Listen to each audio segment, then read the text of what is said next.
दैनिक अध्यावधिक विवरण लिएर स्वास्थ्य तथा जनसङ्ख्या मन्त्रालयको तर्फबाट उपस्थित छु।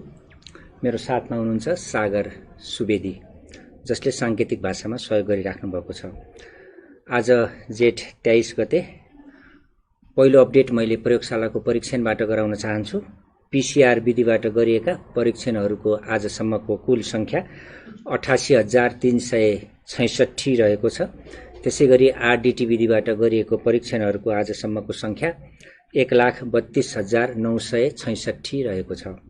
गत 24 घण्टामा मात्र पीसीआर विधिबाट 4,232 र आरडीटी विधिबाट 7,402 वटा परीक्षणहरू सम्पन्न भएका छन्। त्यसैगरी आरडीटी विधिबाट गरिएका परीक्षणहरूको प्रादेशिक विवरण। हामीले प्रादेशिक विवरण क्वारेन्टाइनमा व्यक्तिहरू बसिरहेको अवस्था, बढिरहेको अवस्थालाई मध्यनजर गरेर हरेक प्रदेशमा यसको परीक्षणको स्थिति कस्तो छ भनेर दिने गर्छौं। प्रदेश नम्बर 1 मा हालसम्म आरडीटी विधिबाट 12,950 वटा आरडीटी परीक्षणहरू भएका छन्। त्यसैगरी प्रदेश नम्बर 2 मा 8,570, बागमती प्रदेशमा 26,293, गण्डकी प्रदेशमा 9,287, त्यसैगरी प्रदेश नम्बर 5 मा 31,780, कर्णाली प्रदेशमा 16,932 र सुदूरपश्चिम प्रदेशमा 27,154 वटा गरी कुल 1,32,966 आरडीटी परीक्षणहरू हालसम्म सम्पन्न भएका छन्।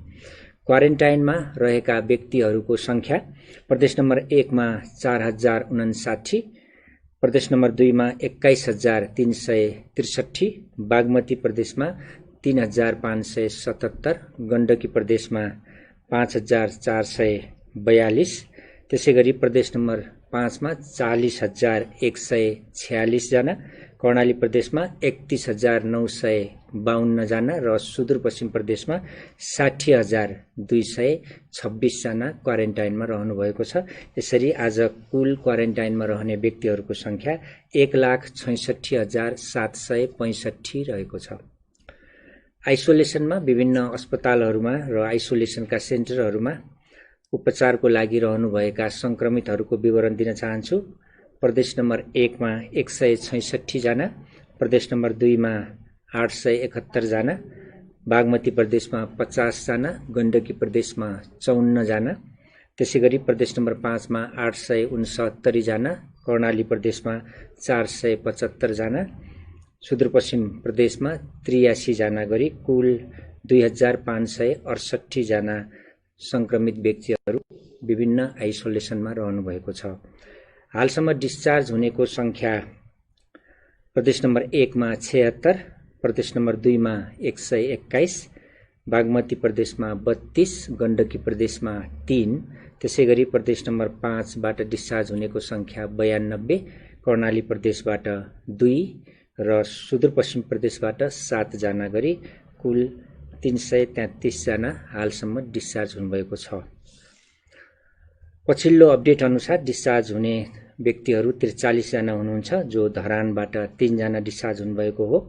उहाँहरू सबै झापाका हुनुहुन्थ्यो। 15 देखि 45 वर्ष उमेरका व्यक्तिहरू सबै पुरुष र उहाँहरू 7औं देखि 11औं दिनमा डिस्चार्ज हुनुभएको हो। त्यसैगरी कोशी अस्पताल विराटनगरबाट 27 जना डिस्चार्ज हुनुभएको। उहाँहरू धनकोटा, खोटाङ, उदयपुर, मोरङ, सप्तरी, सुनसरी र झापाका हुनुहुन्छ। उहाँहरू 16 देखि 57 वर्ष उमेरका व्यक्तिहरू हुनुहुन्छ, जसमध्ये 4 महिला र 23 पुरुष हुनुहुन्छ। उहाँहरू 6 देखि 11औं दिनको अवधिमा अस्पतालबाट डिस्चार्ज हुनुभएको हो। त्यसैगरी सुशील कोइराला प्रखर क्यान्सर अस्पताल बाँके र लायन्स डेन्टल अस्पतालबाट गरी 13 जना बाँकेबाट डिस्चार्ज हुनुभएको छ।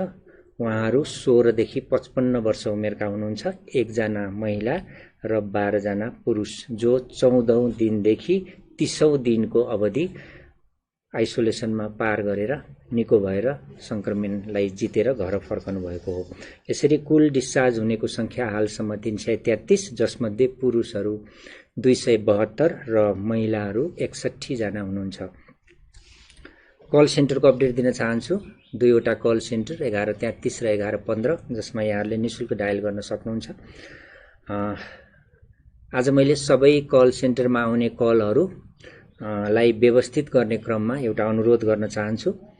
कोभिड-19 सँग यहाँहरूलाई भएको जिज्ञासा प्रष्ट रूपमा र यहाँहरूका समस्याहरू अलि प्रष्ट रूपमा राखिदिन अनुरोध गर्छु। धेरैजसो जनचेतनामूलक सामग्रीहरूबाट पनि ती इन्फर्मेसनहरू प्राप्त गर्न सक्नुहुन्छ जो यहाँले हामीलाई सोध्नुहुन्छ। त्यो चाहिँ हाम्रो वेबसाइटमा राखिएको छ, किनभने त्यहाँ विस्तृत रूपमा हेर्न सक्ने भएको हुनाले यदि यहाँहरूको जिज्ञासा हो, यहाँहरूको कुनै नबुझेको कुरामा त्यसको स्पष्टता हो भनेदेखि त्यस्ता वेब पेजहरू छन् हाम्रा। ती वेब पेजहरूमा हाम्रो सिट्रेप आउँछ डेली, त्यसमा पनि हेर्न सक्नुहुन्छ। र अबदेखि स्वास्थ्यकर्मी चिकित्सकहरूले पनि विशेष रूपमा हामीलाई सोध्नुहोस् भनेर हामीले त्यसको प्रयास गरिरहेका छौँ, जसमा कुनै कल सेन्टरलाई डेजिग्नेटेड गरेर त्यसमा स्वास्थ्यकर्मी र चिकित्सकहरूले आफ्ना जिज्ञासाहरू राख्नुभएको भए हामीले थप उहाँहरूलाई सल्लाह यहाँबाट पनि दिन्छौँ। विभिन्न अस्पतालबाट यो काम गर्न सकिन्छ, जसले गर्दा हामीसँग प्रत्यक्ष रूपमा यहाँहरू जोडिन पनि सक्नुहुन्छ र त्यो एक किसिमको अनुगमन पनि हुन्छ। पछिल्लो अपडेट अनुसार गत 24 घण्टामा 1316 वटा हामीलाई कल प्राप्त भएका थिए। त्यसैगरी हाम्रो दुईवटा एप्लिकेसन विशेष वेब पेज छ, covid19.mosp.gov.np र मोबाइलमा हाम्रो स्वास्थ्य नामको एप डाउनलोड गर्न सक्नुहुन्छ। यो दुईवटा स्थानमा गरेर कुल आफ्नो स्वास्थ्यको विवरण भर्ने र संक्रमण भए नभएको हामीलाई थाहा दिने संख्या 468 रहेको छ। उहाँहरूमध्ये 5 जना सम्भावित संक्रमितको जोनमा पर्नुभएको छ। उहाँहरू ललितपुर, काठमाडौँ, बाँके र झापाका व्यक्तिहरू हुनुहुन्छ। संक्रमित व्यक्तिहरूको विवरण दिन चाहन्छु। पछिल्लो तथ्याङ्क अनुसार 278 जनामा संक्रमण देखिएको छ। उहाँहरूमध्ये 267 जना पुरुष र 11 जना महिला हुनुहुन्छ। प्रादेशिक जनस्वास्थ्य प्रयोगशाला विराटनगरमा गरिएको परीक्षणमा 15 जनाको पोजिटिभ आएको छ। सुनसरीका गढी गाउँपालिका, बाराहा क्षेत्र नगरपालिका, बारजु गाउँपालिकाका 8 जना हुनुहुन्छ, 18 देखि 40 वर्ष उमेरका पुरुषहरू। त्यसैगरी झापा गौरादहका 1 जना हुनुहुन्छ, 20 वर्षीय पुरुष। त्यसैगरी मोरङ रतुवा माईका 6 जना हुनुहुन्छ, 15 देखि 30 वर्ष उमेरका पुरुषहरू हुनुहुन्छ। त्यसैगरी प्रादेशिक जनस्वास्थ्य प्रयोगशाला रूपन्देहीमा गरिएको परीक्षणमा 22 जनाको पोजिटिभ आएको छ। उहाँहरू मध्ये अर्घाखाँची सीतागंगाका 1 जना 36 वर्षीय पुरुष। त्यसैगरी नवलपरासीका 2 जना 21 र 32 वर्षीय पुरुष, पाल्पाका 1 जना 45 वर्षीय पुरुष, रूपन्देहीका सैना मैनाका 18 जना 48 वर्षीय महिला र 18 देखि 50 वर्ष उमेरका 17 जना पुरुषहरू हुनुहुन्छ। त्यसैगरी कीटजन्य रोग अनुसन्धान तथा तालिम केन्द्र प्रयोगशालामा गरिएको हेटौडामा गरिएको परीक्षणमा सिन्धुलीका 3 पाटनका र कमलामाई नगरपालिकाका 2 जना 1 जना हुनुहुन्छ, 17 र 25 वर्ष उमेरका हुनुहुन्छ पुरुषहरू। त्यसैगरी बाराका बारागढी गाउँपालिकाका 2 जना 26 र 27 वर्षीय पुरुष हुनुहुन्छ। त्यसैगरी गण्डकीमा गरिएको प्रादेशिक जनस्वास्थ्य प्रयोगशालामा गरिएको परीक्षणमा 2 जनाको पोजिटिभ आएको छ। उहाँहरू तनहुँ रिसिङका हुनुहुन्छ, 39 र 40 वर्षका पुरुषहरू हुनुहुन्छ। त्यसैगरी बीपी कोइराला स्वास्थ्य विज्ञान प्रतिष्ठान धरानमा गरिएको परीक्षणमा 19 जनाको पोजिटिभ आएको छ। उहाँहरूमध्ये भोजपुरका हुनुहुन्छ, सडानन्द नगरपालिकाका 5 जना 17 देखि 32 वर्षका पुरुष। त्यसैगरी झापा गौरीगञ्जका हुनुहुन्छ 1 जना 35 वर्षीय पुरुष, सुनसरीका हरिनगराका र बराहनगरका हुनुहुन्छ 13 जना, कुल 7 वर्ष उमेरकी बालिका र 14 देखि 47 वर्ष उमेरका पुरुषहरू हुनुहुन्छ, कुल 13 जना हुनुहुन्छ। त्यसैगरी सेती अस्पताल प्रयोगशालामा गरेको परीक्षणमा 11 जनाको पोजिटिभ आएको छ। उहाँहरूमध्ये कैलाली धनगढीका 4 जना 22 वर्षीय महिला र 16 देखि 32 वर्ष उमेरका पुरुष हुनुहुन्छ। त्यसैगरी अछाम साँफे बगरका 1 जना 29 वर्षीय पुरुष। त्यसैगरी बझाङ देउलेखका 1 जना 26 वर्षीय पुरुष, डडेलधुरा गन्यापधुराका 5 जना 19 देखि 57 वर्ष उमेरका पुरुषहरू हुनुहुन्छ। त्यसैगरी धुलीखेल अस्पतालमा गरिएको प्रयोगशालामा 22 जनाको पोजिटिभ आएको छ। उहाँहरू रामेछापका 17 जना 17 देखि 49 वर्ष उमेरका पुरुषहरू, काभ्रेका रोशी, 5 खाल र पनौतीका हुनुहुन्छ 5 जना जो 20, 21, 39 वर्ष उमेरका हुनुहुन्छ। 3 जना महिला र 2 जना पुरुष हुनुहुन्छ। त्यसैगरी कोशी अस्पतालको प्रयोगशालामा गरिएको परीक्षणमा 10 जनाको पोजिटिभ आएको छ। सबै झापाका हुनुहुन्छ। कस्नाकवलका 10 देखि 28 वर्ष उमेरका व्यक्तिहरू हुनुहुन्छ। सबै पुरुष हुनुहुन्छ। त्यसैगरी कर्णाली स्वास्थ्य विज्ञान प्रतिष्ठान जुम्लामा गरिएको परीक्षणमा 97 जनाको पोजिटिभ आएको छ। उहाँहरूमध्ये दैलेख दुल्लुका र महावै गाउँपालिका गरेर 90 जना हुनुहुन्छ। 9 देखि 22 वर्ष उमेरका 3 जना हुनुहुन्छ। 9 वर्षीय बालिकादेखि 22 वर्ष उमेरसम्मका 3 जना महिलाहरू। त्यसैगरी 4 वर्ष उमेरका बालकदेखि 56 वर्ष उमेरका पुरुषहरू 87 जना हुनुहुन्छ। त्यसैगरी जुम्ला चन्दनाथका 3 जना 28 देखि 35 वर्षीय पुरुषहरू। त्यसैगरी हुम्लाका चङ्खेलीका हाल जुम्लामा कार्यरत हुनुहुन्छ। उहाँ स्थायी ठेगाना हुम्ला, हाल जुम्ला, 1 जना हुनुहुन्छ 58 वर्षीय पुरुष। त्यसैगरी दोलखा स्थायी ठेगाना भएका हाल जुम्लामा कार्यरत 1 जना 25 वर्षीय पुरुष। त्यसैगरी रामेछापका स्थायी ठेगाना भएका जुम्लामै कार्यरत 1 जना 23 वर्षीय पुरुष। त्यसैगरी गोर्खा स्थायी ठेगाना भएका हाल जुम्लामै कार्यरत 1 जना 25 वर्षीय पुरुष। उहाँहरू सबैको कर्णाली स्वास्थ्य विज्ञान प्रतिष्ठानमा पोजिटिभ आएको हो। त्यसैगरी राप्ती स्वास्थ्य विज्ञान प्रतिष्ठान दाङमा गरिएको परीक्षणमा 2 जनाको पोजिटिभ आएको छ। उहाँहरूमध्ये 1 जना सुर्खेत सिमताका हुनुहुन्छ भने 1 जना दाङ लमहीका हुनुहुन्छ। सुर्खेतका 24 वर्षीय पुरुष र दाङका 22 वर्षीय पुरुष हुनुहुन्छ। त्यसैगरी राष्ट्रिय जनस्वास्थ्य प्रयोगशाला टेकुमा गरिएको परीक्षणमा 74 जनाको पोजिटिभ आएको छ। उहाँहरूमध्ये 12 विश्रामपुरका 1 जना 20 वर्षीय पुरुष, धनुषाका देवपुराका 4 जना क्वारेन्टाइनमा उहाँ रहनुभएको छ। सबै व्यक्तिहरू अहिले क्वारेन्टाइनमा रहनुभएको छ। यहाँ अहिले मैले भनेका व्यक्तिहरू धनुषाका 4 जना 20 देखि 21 वर्ष उमेरका पुरुष हुनुहुन्छ। गुल्मी चन्द्रकोटका स्थायी ठेगाना भएका हाल काठमाडौँको निजी अस्पतालमा उपचारको क्रममा रहनुभएका 1 जना हुनुहुन्छ 76 वर्षीय पुरुष। त्यसैगरी कपिलवस्तु यशोधराका 44 जना हुनुहुन्छ। 28 वर्षीय 1 जना महिलादेखि 8 महिनादेखि 52 वर्ष उमेरका पुरुषहरू हुनुहुन्छ। अन्य 8 महिने बालकदेखि पुरुषहरू हुनुहुन्छ। कास्की स्थायी ठेगाना भएका हाल काठमाडौँको निजी अस्पतालमा उपचारमा रहनुभएका 1 जना 60 वर्षीय पुरुषको पनि पोजिटिभ आएको छ। त्यसैगरी महोत्तरी जलेश्वरका 17 जना 14 देखि 54 वर्ष उमेरका व्यक्तिहरू जो सबै पुरुष हुनुहुन्छ।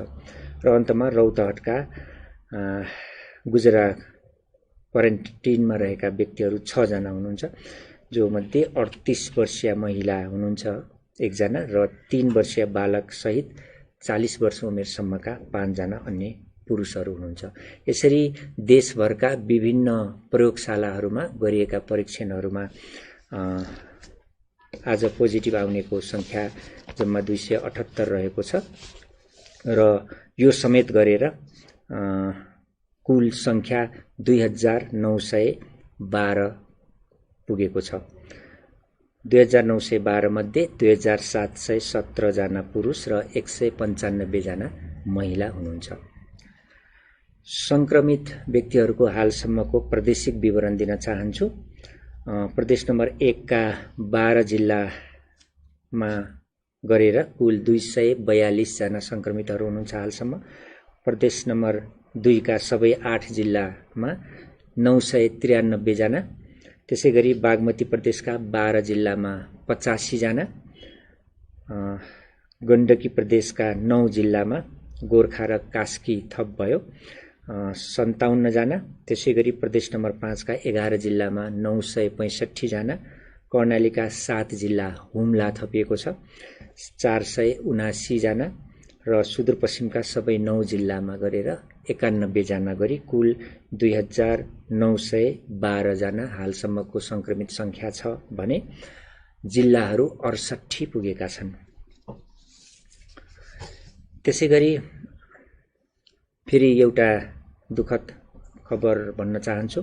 सुर्खेतका पञ्चपुरीका 28 वर्षीय पुरुष जो गत जेठ 8 गते भारतबाट आएर स्थानीय क्वारेन्टिनमा रहनुभएको थियो। 14 दिन उहाँ त्यहाँ बस्नुभएको हामीलाई जानकारी प्राप्त भएको छ र घर फर्कदा आरडिटी गर्दा नेगेटिभ आएको र क्वारेन्टिनमा रहँदासम्म कुनै पनि संक्रमणको लक्षण नदेखिएको हामीलाई जानकारी प्राप्त भएको छ र 22 गते घर जाँदा सोही दिन उहाँको मृत्यु भएको छ र उहाँको आरटीपीसीआर विधिबाट परीक्षण गर्दा नतिजा पोजिटिभ आएको छ। यो सँगै नतिजा पोजिटिभ आएको व्यक्तिहरू जसको मृत्यु भयो उहाँहरूको कुल संख्या देशभरको 11 पुगेको छ। हामी यसमा मृत आत्माको चिर शान्तिको र शोकाकुल परिवारप्रति समवेदना व्यक्त गर्न चाहन्छौँ। यो संक्रमणको सधैँ रिपोर्ट गर्दै गर्दा दिनहुँ संक्रमणको संख्या बढिरहेको र मृत्यु पनि बढिरहेको हिसाबले हामीले गर्नुपर्ने थप कार्यहरू रणनीतिहरू र सबै मिलेर जुन सबैको सहयोग अझ बढी हामीले अपेक्षा गरेका छौँ। यसै विषयमा यो आज विश्व वातावरण दिवस पनि हो। हामी लकडाउनमा पनि छौँ। यस वर्षको विश्व वातावरणमा प्रकृतिको लागि समय भन्ने नारा छ। पृथ्वी तथा मानव विकासको लागि पूर्वाधार तयार गर्ने समय, हरेक जीवहरूको आफ्नो बाँच्ने अधिकारको सुनिश्चितता गर्ने कुरा र यो नेचरको डाइभर्सिटीको कुरा र यो अहिलेको हाम्रो कोभिड-19 सँग यसलाई जोड्दाखेरि वातावरण अलि सफा भएको, हालाकि संक्रमणको संख्या बढिरहेको छ तर पनि नेचरको कुरा गर्दाखेरि एयरको पोल्युसन जुन हावाको पोल्युसन हो त्यो कम भएको छ, ध्वनिको पोल्युसनहरू कम भएको छ। हामीले पनि थाहा पाउँछौँ काठमाडौँ शहर वा अन्य शहरहरूमा भएका रुखहरूमा धुलोहरू जमेको छैन। हाम्रा घरका बाहिरका भित्रका रेलिङहरूमा धुलोहरू कम छ, हामीले समात्ने ठाउँहरूमा धुलो कम छ, सडकहरू सफा रहेका छन्। यो हिसाबले हामीले पोल्युसन चाहिँ केही कम पाएका छौँ। पानीको शुद्धता बढेको छ। बिहान र साँझको दृश्यहरू रमाइला भएका छन्। जो हिमाल दृश्यहरू श्रृङ्खलाहरू जुन हामीले हेर्न सक्छौँ, खुल्ला आकाश छ। यसले गर्दा स्वास्थ्यमा सुधार होस् सबैको। कोभिड-19 सँग लड्नको लागि यस्तो पोल्युसन मुक्त अहिलेको पोल्युसन लो भएको वातावरणको दूषित वातावरण कम भएको अवस्थामा हामीले आफ्नो शक्तिहरू बढाउँ, हाम्रो स्वास्थ्यमा सुधार आओस्, संक्रमितहरूको अहिले सबैको रोगसँग लड्न सक्ने शक्ति बढोस् भन्न चाहन्छौँ। यसै सिलसिलामा घरको पनि वातावरण स्वच्छ होस्, हामीले घर वरपर सफा गर्न सकौँ। लकडाउनमा घरभित्र बस्दा यो एउटा मौका पनि हो पारिवारिक सम्बन्ध सुधार गर्न सकौँ, जसमा घरमा बस्दाखेरि बच्चाहरूलाई दिने समय, आमा बुवालाई, हजुरबुवा हजुरआमालाई दिने समयमा पनि वृद्धि गरौँ र त्यसको घनिष्ठता पनि बढोस्। भर्चुअल प्रविधिहरूको प्रयोग हामीले गरिरहेछौँ, त्यसले पनि वातावरण दूषित हुनबाट कम गरेको छ। किनभने हामी मोबिलिटी धेरै हुन्थ्यो, हामी एक ठाउँबाट अर्को ठाउँमा जान्थ्यौँ होला, त्यो कम भएको छ। त्यसले गर्दा प्रविधिको पनि हामीले सिकाइ भएको छ, हामीलाई त्यसको पनि विकास गरेका छौँ। र कहिलेकाहीँ हामीलाई लाग्छ कि हामी नै रहेछौँ जो वातावरण धुमिल्याउँछौँ, हामीले केही गर्यौँ भने वातावरण सफा पनि हुँदो रहेछ। यो एउटा सिकाइ पनि भयो। लकडाउन बिस्तारो यसलाई सहज बनाउने, लकडाउन बन्द गर्ने होइन, लकडाउनलाई कन्टिन्यू गर्दै जीवनयापन सहज बनाउने हामीले कोसिस गरिरहेका छौँ। राष्ट्रले यो निर्णय गर्ने नै छ। त्यसले गर्दाखेरि लकडाउनको बिस्तारो यसलाई खुकुलो भनौँ वा वातावरण सहज हुँदै गर्दा हामीले आफ्नो यो वातावरण जुन आजको विषय छ, यो विश्व वातावरण दिवसको सन्दर्भमा यसमा धमिल्याउने चाहिँ हामीले नगरौँ भन्न चाहन्छु। किनभने आफ्नो आनीबानीमा सुधार गरेर हामीले आफ्नो वरपर सफा राख्ने, आफ्नो घर वरपर र देशको वातावरण पनि सुधार गर्नेछौँ भन्ने प्रतिबद्धता जाहेर गर्दै सबै निरोगी बसौँ, सबैले सबैलाई सहयोग गरौँ भन्दै आजको अपडेट म यहीँ अन्त्य गर्छु। नमस्कार।